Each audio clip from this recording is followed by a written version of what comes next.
All right, if you don't like real life ghost stories, then you're going to want to skip this video. But if you do, then stick around.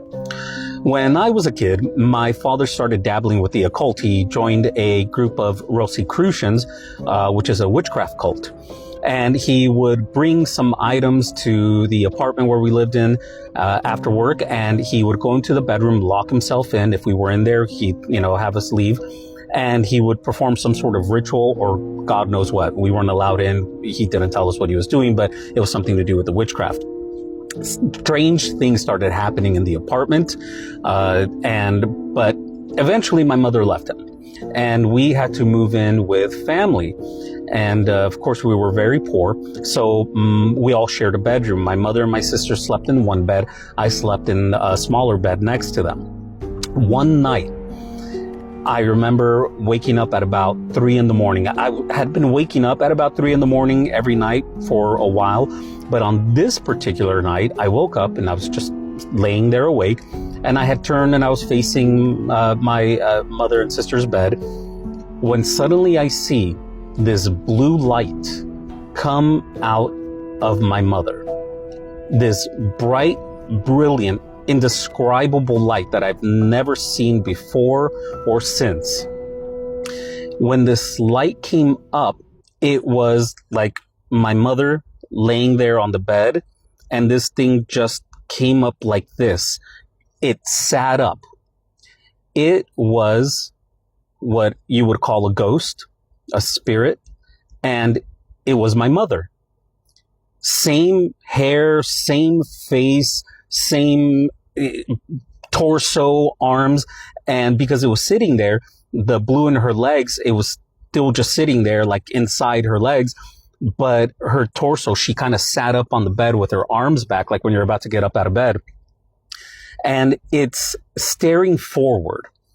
And I guess it sensed that I was looking at it, and so it turned to look to me.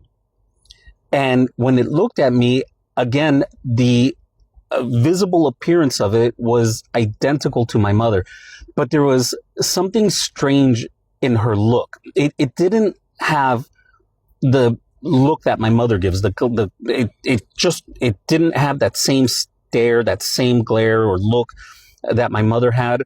When a loved one looks at you and they're not okay, anyway, it was off. It was foreign. It was strange. And it was looking at me almost as if it was confused as to why I was looking at it. It was confused that I was in its presence, almost as if it was strange to it that I was looking at her. And this freaked me out. Of course, after a few seconds, and I guess after I absorbed it and processed it in my 5-year-old mind, I began to scream bloody murder. And it looked at me, it was still looking at me, and when I started to scream, it just kind of went, and it turned back forward, and it laid back down. One of the things that really stood out to me was, as bright and brilliant as this thing was, it wouldn't give off any light. It didn't give off light into the room, onto the wall, onto me. It was all contained there. And it was the most brilliant blue light. I've never seen anything like it before, anything like it since. It was a blue, almost like this color blue, but just imagine super bright. And so after it laid down and I started screaming, I jumped out of the bed and I went over to my mother's bed, and I was trying to find comfort in her, but she wasn't waking up. I was basically dancing and jumping around on the bed, and it roused my sister, my older sister, who was at the time 12. And she just kind of was like, "What's wrong? Go back to bed." And I guess she thought I was having a nightmare.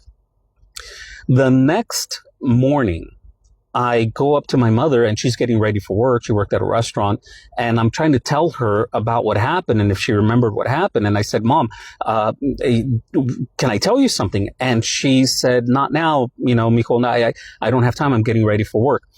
I tried the next day, and apparently I tried for about 2 weeks, my mother recounts, because After about 2 weeks of me going up to her saying, Mom, I got to tell you something, it hit her and she said, okay, what's wrong with this kid? Something's on his mind and he needs to tell me something. I better pay attention. And so I recounted this story that I just told you, and she had zero recollection of this. And that was strange. And she asked me to tell it to her more than once. Over the next, few weeks, she was just shocked. She told family about it. And the story didn't change because it's a memory. It's not a story. So even years later, we remember this. This is one of the things that stood out. These things, when you're dabbling with things like witchcraft, these kinds of things will follow you around for years. This is one of many experiences. So if you're interested in hearing more about this, let me know, drop a comment, let me know what you think about what I just told you about, and tell me if that would freak you out.